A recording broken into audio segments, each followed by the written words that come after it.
Hello everyone, I hope आप सभी मस्त होंगे, स्वस्थ होंगे, खुश होंगे। तो welcome to my new vlog. आशा करती हूँ आप सभी मेरे व्लॉग्स एंजॉय करते होंगे। तो आज का वीडियो कुछ हटके है और नई वीडियो है। जैसा कि आपको मैंने बताया है, आज मैं बता रही हूँ आपको अपनी प्रेगनेंसी से रिलेटेड, माय फर्स्ट प्रेगनेंसी और माय लेबर पेन और C section, normal delivery, all about in this video. सब मेरा इसी वीडियो के अंदर है। जो भी कुछ है, फर्स्ट प्रेगनेंसी कैसे हुई थी, कहाँ हुई थी, कब हुई थी, किस समय पे हुई थी। तो भाई उस टाइम का लॉकडाउन का सिस्टम चल रहा था, बहुत भयानक वाला सिस्टम था और माना लॉकडाउन का ही बच्चा है। तो लॉकडाउन के बच्चे थोड़े वैसे बोलते हैं कि शरीफ होने चाहिए, बट माना शरीफ नहीं है। माना बहुत ज़्यादा नोटी है और बहुत ज़्यादा शरारत करती है। वैसे मैं चैनल ही मैंने माना के नाम से बनाया हुआ, उसका नाम यशस्वी है। उसके पापा ने नाम उसका यशस्वी रखा हुआ था। मैंने कुछ और नाम सजेस्ट किया था, बट उन्होंने वही रखा था। तो भाई पूरी गर्मियाँ थी। अगस्त 2020 में इसका बर्थ आता है, 27 अगस्त 2020 में इसका बर्थ आता है, 27। तो पूरी भरपूर वाली गर्मी होती है जैसे अब हो रही है। तो उस टाइम पे भी पूरी स्वेटिंग होती है, ह्यूमस होती थी। अभी क्या था कि मैं उस टाइम पे जून तक दीदी के पास थी, भानु दी के पास थी। उस टाइम पे मैं जीरकपुर रहती थी। तो उस टाइम से हम फिर लॉकडाउन की वजह से हम इधर आ गए थे, बराड़ा आ गए थे। तो बराड़ा से फिर हमें वहाँ जाना पड़ता था जीरकपुर, क्योंकि हस्बैंड की जॉब थी, बट वर्क फ्रॉम होम था। तो महीने में 1 या 2 बार जाना पड़ता था। तो मैंने सोचा कि मैं क्या, चलो इतना टाइम है तो उस टाइम पे अकेले भी नहीं रह सकता ना बंदा। तो कौन आया, कैसे आया, किस किस ने मैनेज किया, वो सब इस वीडियो में मैं आपको बताने वाली हूँ कि मेरे पास कौन था, किसने मेरी हेल्प की थी। तो भाई जैसा कि आपको बताया मैंने, लॉकडाउन का टाइम था। तो उस टाइम में जब चेकअप के लिए भी जाती थी ना, रूटीन चेकअप के लिए, उस टाइम भी मेरे को बहुत दिक्कत होती थी ट्रैवल करते हुए, क्योंकि बहुत ज़्यादा रिस्ट्रिक्शन थी। वहाँ से निकलना है तो कोई कागज़ दिखाना है आपको, अपनी अपॉइंटमेंट दिखानी है, सब ये सब ऑल अबाउट दैट।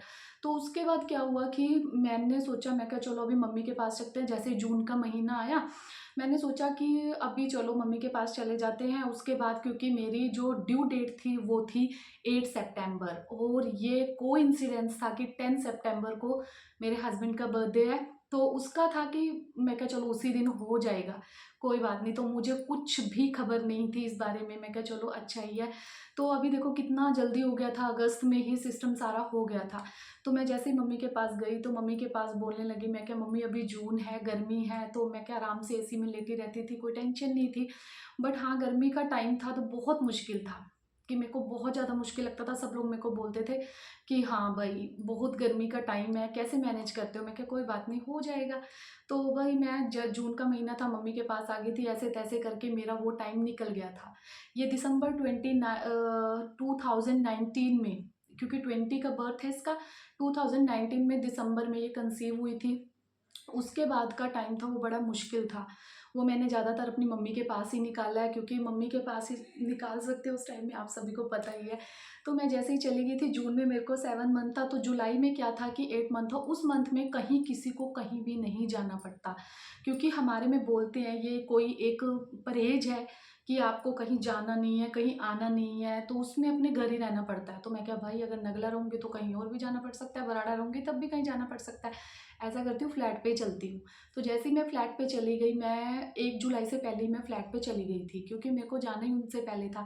तो मैं जैसे ही जुलाई में चली गई तो मेरे साथ मेरी जो मदर इन लॉ थे वो भी साथ ही आ गए थे, क्योंकि कई बार होता है कि 8 मंथ में थोड़ा लगता है कोई कॉम्प्लिकेशंस ना आ जाए, और उन कॉम्प्लिकेशंस के कारण ही डरते हुए सब यही चीज़ बोलते हैं कि भाई थोड़ा बच के रहो, आराम से रहो। तो मेरे को भी था डर, क्योंकि मेरी फर्स्ट प्रेगनेंसी थी, और फर्स्ट प्रेगनेंसी का सबको पता है कितना चाव होता है और कितना अच्छा भी लगता है। और वैसे भी ये आफ्टर 3 इयर्स मेरी शादी के बाद ही कंसीव हुई थी। तो मेरे को उस टाइम में भी मैंने बहुत कॉम्प्लिकेशंस हुए थे मेरी हेल्थ के साथ, क्योंकि शादी के आफ्टर 6 मंथ ही मेरे को, मैंने बताया था आपको, ये वीडियो भी मैंने अपलोड की हुई है कि मेरे को यहाँ से सर्जरी हुई थी, नेक की सर्जरी हुई थी।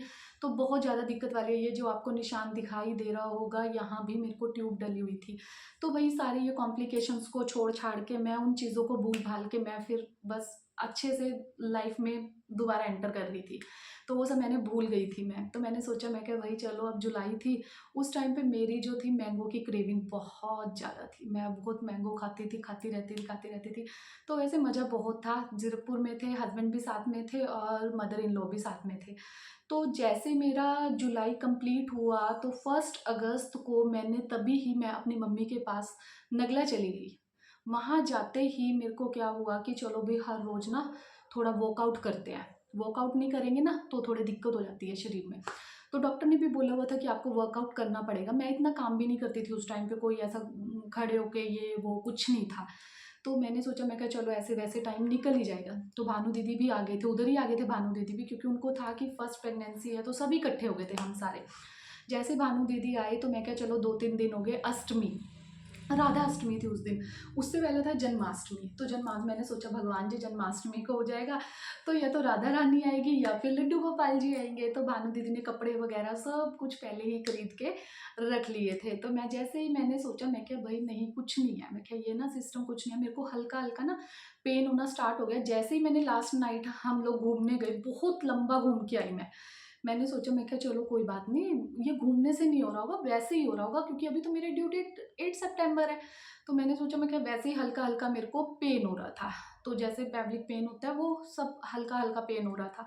तो मैंने उस चीज़ को नोटिस नहीं किया। फिर नेक्स्ट क्या था कि अगले ही दिन हमारे पास में ही है, मामा जी की बेटी भी है और वैसे भी एज अ मेरी फ्रेंड भी है शालू। तो उसके बेटा हुआ, वो क्या हुआ, सी सेक्शन से हुआ। तो मैंने सोचा, मैं क्या सबके ही बच्चे हो गए हैं, अभी तो मैं रह रही हूँ।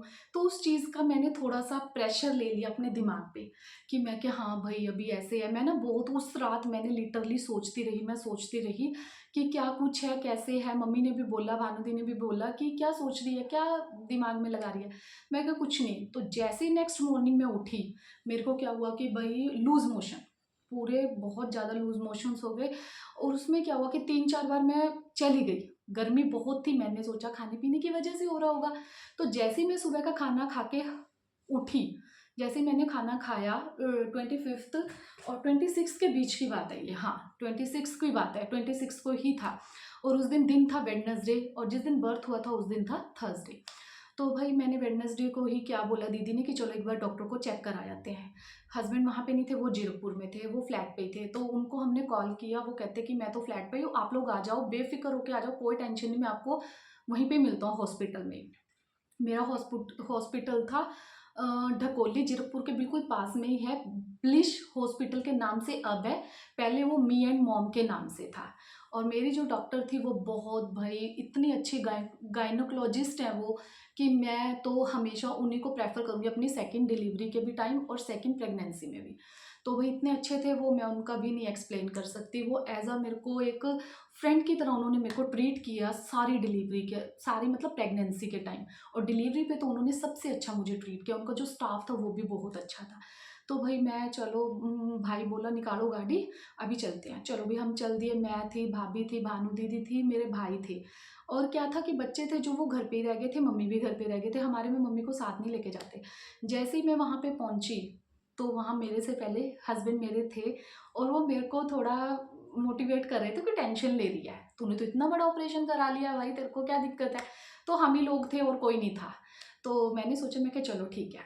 तो मैंने डॉक्टर को बोला कि मैं अब आ गई हूँ ना, मैं अब अपना बच्चा पैदा किए बिना यहाँ से नहीं जाऊँगी, मैं डिलीवरी कराए बिना नहीं जाऊँगी। वो मेरे को एक छोटा सा मैजिक लग रहा था, बट मैजिक नहीं था, उसके बाद का सिस्टम पता चलेगा। भाई जब उन्होंने मेरे को लेबर पेन स्टार्ट कर दिया, इंजेक्शन दे दिया अच्छे से, उन्होंने पूरा मतलब डोज वोज सब दे दी। तो वो रात मेरे को नहीं बर्दाश्त हो रही थी, कुछ नहीं हो रहा था, मेरे को टेंशन हो गई थी कि हाँ भाई आज के बाद क्या सिस्टम होगा, कि आज मैं बचूंगी भी कि नहीं बचूंगी।